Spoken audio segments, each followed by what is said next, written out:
Reporter Aphumelele Mdlalane spoke to one of the security officers at Dimakatso Elson.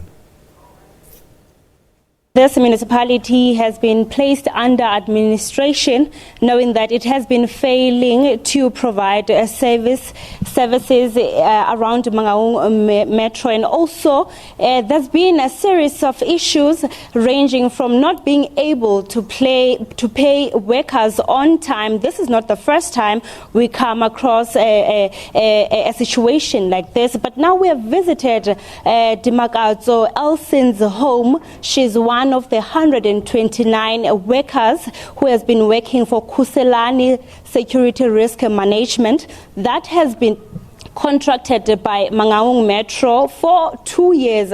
It's a 2 years contract and it has started in March, but we understand that this is the third month. These 129 security guards have not been receiving their salaries. With me right now, I'm joined by Dimakatso Elson. She will just be sharing her story. Dimakatso, from Christmas, how was it for your family? Yeah, Christmas was very tough for me and my family because I didn't even enjoy. I didn't feel like it's Christmas because there was no food. Still there's no food, and now I'm worried. Everything inside the house is not good for me, and I stress a lot. So this thing is not good for us at all. It's painful. It's painful knowing that I have 4 kids in the house, but when they ask for something, I can't provide to them. So it's painful. It's painful, very painful. Your area manager, Mr. Shata, what has he been saying to you? Because we understand he's been in constant communication with the municipality regarding the payments.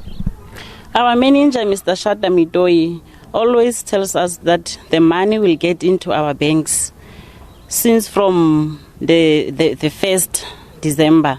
Because now we are going for 3 months without pay.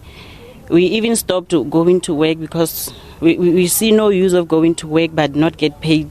So we decided to stay home and look for other jobs. Yes. Tell me, how many places have you been responsible for, and which place were you based at? Now I'm working at City Hall. I'm working there 6 days in, 3 days off. And it's very hard for me to wake up in the morning. I woke up 4:30 to go to work, and then I came back late at 6 o'clock. But there's nothing that I'm holding. Like when my kids are asking me, "Mom, can we have bread today?"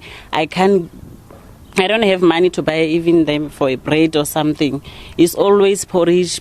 So it's not good because it's not my lifestyle. Yes. Dimakatso, you just explained that this is the 3rd month without payment, but it's only now you are downing tools from the 17th of December. Were you remaining hopeful that you didn't down tools on the 1st month where you didn't receive your payments? Yes, there was hope because we were being told that we will get our money, so we must come to work. We don't have to give up. So as a mother, you have to stand for your kids, knowing that you have kids. You can't just say, no, I'm done. But you have to fight, and you have to have that hope, because they are still promising at work that you will get your money by the end of today. When we get to work, from morning they will say, wait until 12 o'clock. And then 12 o'clock, when it passes, they say, before you knock off, around 3, until you knock off. So on the 17th, that's whereby we decided to have a meeting as the guards so that we can see what we are going through with. Dimakatso Elson is one of the 129 workers, saying that they've been remaining hopeful for some time, but now they've thrown a towel. They had to down tools, and she's saying she is now on the lookout for another job because she has to put food on the table, as she just mentioned that she has kids that has to, of course, eat and also be able to have some clothes, hoping that come the new year they will have clothes and look like the other children and enjoy the new year as a family. All right, that was Aphumelele Mdlalane getting a sense of the challenges that some of the staff at a security company are facing in Bloemfontein and Mangaung generally. Well, let's get a sense now of what might be causing these alleged payment delays. I'm now joined from our Bloemfontein studios by the Mangaung Metro spokesperson, Qondile Khedama. Thanks so much indeed for joining us. Just how bad is the situation for the Metro at the moment? Not being able to pay your bills is a good indicator that things are not as they should be.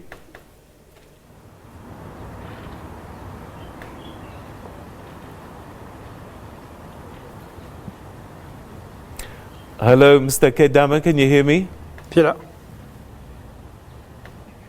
That's better now, I can hear you. Thanks. All right. Yes, I was just saying that just how bad are things at the Metro, given that you're unable to pay your bills? It must be very serious. Look, the mere fact that the Premier, Mayor Sisintombela, called a special exco last week, and there was a mandate that there will be experts at a high level that will be sent, a team of experts that will be sent in the city, is an indication that this is a matter for concern. The executive mayor is going to be meeting with the same team on the 8th of January to deal with all the matters that have been raised by the MEC Kokta, MEC Temeni Ngangisa, who addressed the council. I think it was on the eve of the 24th of December, where he confirmed that they have, as EXCO in the Free State Province, they've made an intervention in the city to make sure that some of the things that the National Treasury has been complaining about are being attended to. Part of the things that have been raised sharply, it is the activation of financial recovery plan as indicated by the National Treasury, and service delivery related matters that would include the payment of service providers within the city. So we are confident that the team that is going to be sent on the 8th, that will be welcoming on the 8th by the province, will really make a difference in terms of dealing with some of the issues as raised by the Deputy Minister Finance. Mr. Khedama, these kinds of things, by the time you get put in administration, a lot of things have happened over time. And I just wonder, what has caused this collapse at the Metro? Has it been poor management, or what other contributing factors may there have been? Well, as indicated in the letter from the Deputy Minister of Finance, there were certain things that were not coming forth. For an example, the manner in which we responded to the financial recovery plan. You'd remember, Peter, that most of the issues as raised allude to the financial health of the municipality. And amongst other things is that you'd remember that the city has not been collecting enough so that it can meet its obligations, amongst others, of making sure that we accede to the plight of service providers. So it's one of the things that has led to the situation. We are confident, and the executive mayor, the speaker, on the 24th did indicate that we have not been able to accede to some of the accounts of the service providers, and we think that the intervention by the province will really assist us in making sure that we attend to our mandate of paying service providers, of making sure that even service delivery is happening in the city. Will city leadership be held accountable because you're letting down your citizens by not running the city properly? Definitely, Peter. The part of the responsibility of the team, it is to check exactly where the problem is and to make sure that those who are supposed to account do account. So we'll be looking forward to dealing with the team. The executive mayor will be welcoming them on the 8th, but the immediate matters that will be dealt with, it's matters related to service delivery and matters related to both payment of service providers and the general administration of the city.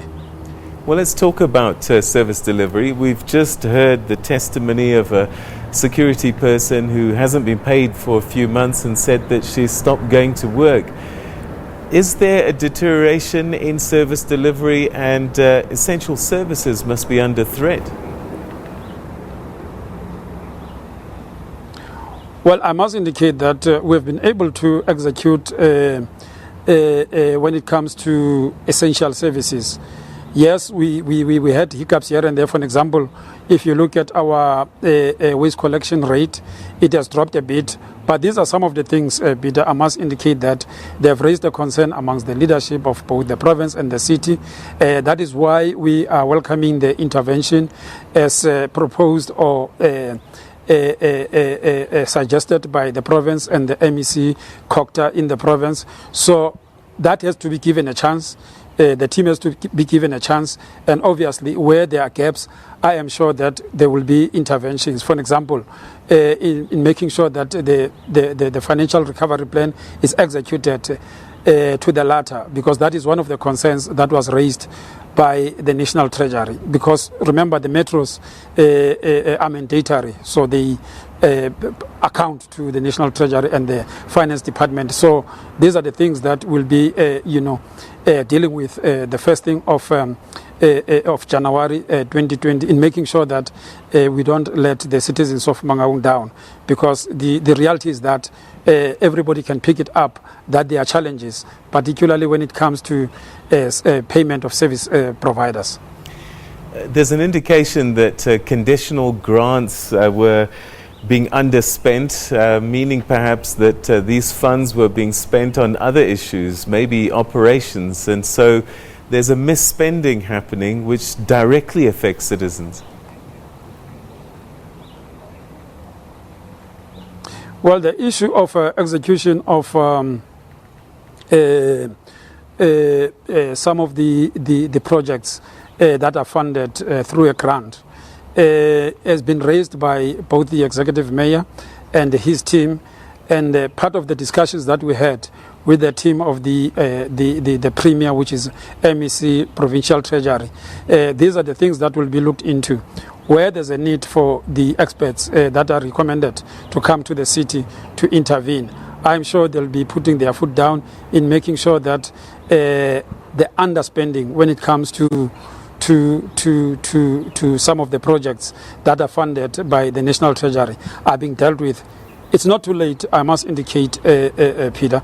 It's not too late. There is still a room for improvement, and this is what we are looking at as we sit with the team beginning of the year. That is almost next week, if I must indicate. Is the Metro bankrupt? Well, you can say that, but you must put that into context, because there are a number of things that can be attributed to. Amongst other things, we are having a situation where the economy is not performing, but this economy does not only affect the country, it also affects the citizens of Mangaung. The question of unemployment, it's another thing that we are faced with as the city, because when it comes to race collection, you can see that the ratio has totally changed, meaning that there is a serious problem amongst the population of the city, where the issue around unemployment is becoming a problem. So that is detrimental into the operations of the city, because we are not collecting them at the rate with which we would want to collect, and as a result, that on its own has a serious implications on service delivery. So these are the things that needs us to sit around and check as to what are those creative ways in which we can engage into, so that we improve the service delivery. Because really, when it comes to race collection, it's a challenge in the city. The city is predominantly rural. If you can look at areas such as your Diversdorp, that has been brought also into the city, and those municipalities that have been attached into the city, they have their own challenges in terms of race collection. So they even put a strain into the budget of the city. So those are the things that will be dealt with or be attended by the team, together with the team in the city, and of course the office of both the MEC, Finance and COCTA. All right, and then perhaps finally, can citizens expect to see a change of leadership at various layers just to make sure that the right people are in the right places doing the right job? This is what would want to think that will be recommended by the team that is coming starting from the 8th, because obviously they will be ratifying everything that the management, or decisions that will be taken by the management, and we take that capacitation that is brought by the province will definitely assist. I cannot get into the space as to whether there will be changes at the level of leadership or the administration. That can only be determined by the team that is going to be deployed in the city itself.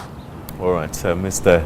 Khedama, we're going to leave that there. Thanks very much indeed. That's the Mangaung Metro spokesperson, Qondile Khedama, speaking to us about the challenges that are faced by the embattled Mangaung Metro, which has been placed under administration from the 19th of this month due to the issues that it's facing.